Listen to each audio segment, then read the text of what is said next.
Hi everybody, today I thought you might like to see how to make this rather beautiful Christmas card that I think will make an interesting and stimulating project. And it just takes 2 sheets of A4 card, one of which I've sliced in half with wave, so it's 15 centimetres by 21 centimetres. And the other piece I've kept at its full length, but I've cut that to 15 centimetres wide, and I've scored it 1 centimetre in from the left hand edge, and then at another 14 centimetres from that first 1 centimetre edge, and I've got some gold vellum for the backing. Now I've got a nativity die that I'm just positioning on the card from the left hand edge and at 5 centimetres high. It's an inset die, and so it will look rather pretty, and this is what it looks like when it's been through my Big Shot. Now if you remember, when you fold over for a trifold card, your next scene is going to be on the reverse side to that nativity. So I've turned it over, and I've positioned a shepherd where I want him to be, and then one of his sheep who's going to be just a little bit below him because I'm doing a thin lower edge, and I will also do that sheep again further down. But the way I'm going to do it is via partial die cutting, because the Sizzix isn't very wide. And if you use a stack of old birthday cards cut into squares or whatever shapes that you want, you can get a nice clean edge, and I think it makes it look a prettier profile when you're doing a little scene card as I am. You can of course cut them out separately and stick them on, but they don't look as good. So I've brought the card down, just avoiding the edge of each of the figures, because that's the bit I don't want to cut, and I'm building up my stack to 6 or 7 cards. I've got it on the precision base plate, then I'm going to put the card stacks on, and then I'll put my cutting plate on the top of that before running it through the Big Shot. And this is what it's looked like when I've done both sheep. Now I want to have a little bit of grass in between, so I've got another die cutter, and again I'm going to be using partial die cutting, but I only want bits. I want to miss the sheep, I don't want to cut them out.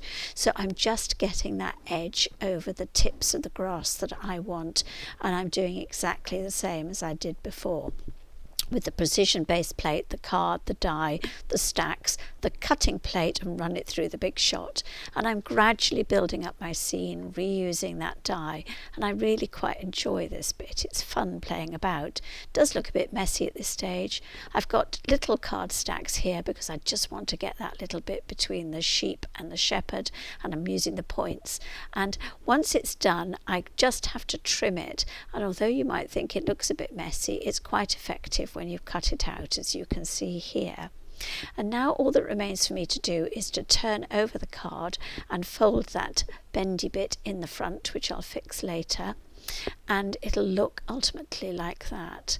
Now I'm going to take the back card after I've just trimmed that edge freehand to make a nice smooth shape, but I'm going to take the A5 card and cut out a D shape to put my vellum in, but I want to be precise about where it's positioned. So I've got my D-shaped die, and I want it over the middle of the nativity, and to make sure I get it on the right bit on the back A5 card, I'm measuring it on the front so that I can get that D die in just the right position, and then I'll run it straight through my Sizzix and I'll get the hole where I want it to be.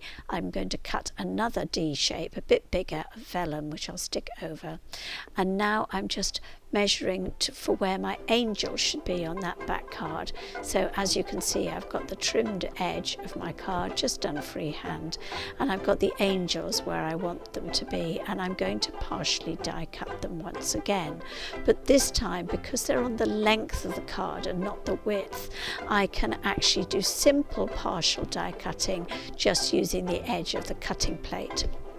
And I'm just showing you how you do it. You put your card on your precision base plate, the die on, and have your top cutting plate just missing the bottom of the angel. So the bit that it presses on will cut out, but the bit it's not will not.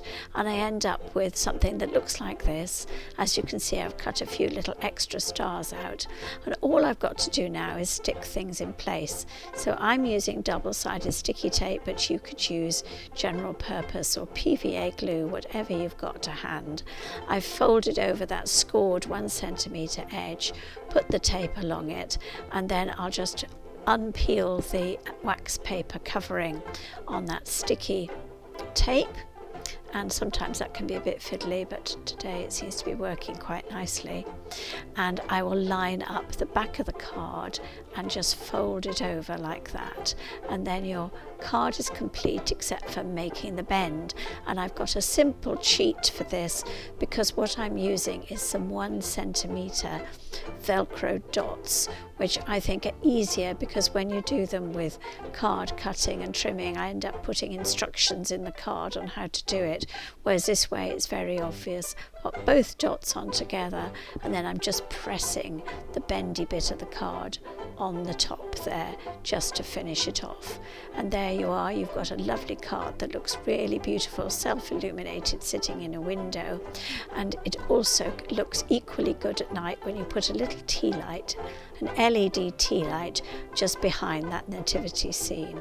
I hope you've enjoyed this, and thank you very much for watching, and I look forward to sharing more projects with you in due course.